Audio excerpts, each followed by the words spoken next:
Alex Nurdin jadi tersangka dan kerugian negara akibat kasusnya yang capai 430 miliar rupiah.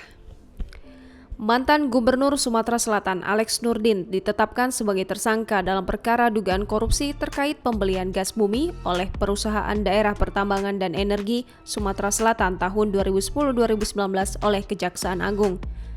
Kepala Pusat Penerangan Hukum Kejaksaan Agung Leonard Ebenezer Simanjuntak dalam konferensi pers di Gedung Kejaksaan Agung mengatakan Alex Nurdin yang menjabat sebagai Gubernur Sumsel selama 2 periode, yaitu sejak 2008 hingga 2018, melakukan permintaan alokasi gas bagian negara dari Badan Pengelola Minyak dan Gas untuk PD-PDE Sumsel. Kemudian, Alex menyetujui kerjasama antara PD-PDE Sumatera Selatan dan PT Dika Karya Lintas Nusa membentuk PT PD-PDE Gas dengan maksud menggunakan PT PD-PDE Sumsel untuk mendapatkan alokasi gas bagian negara.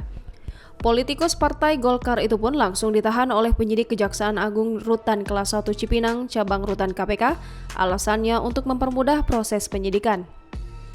Selain Alex, penyidik menetapkan Mudai Madang sebagai tersangka.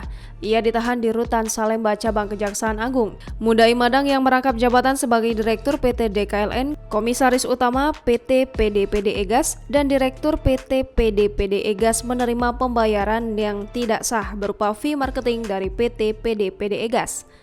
Leonard mengungkapkan Alex dan Mudai Madang dijerat dengan pasal 2 ayat 1 JO pasal 18 Undang-Undang Nomor 20 Tahun 2001 tentang Pemberantasan Tindak Pidana Korupsi, JO pasal 55 ayat 1 ke 1 KUHP, subsider pasal 3 JO pasal 18 Undang-Undang Nomor 20 Tahun 2001 tentang Pemberantasan Tindak Pidana Korupsi, JO pasal 55 ayat 1 ke 1 KUHP.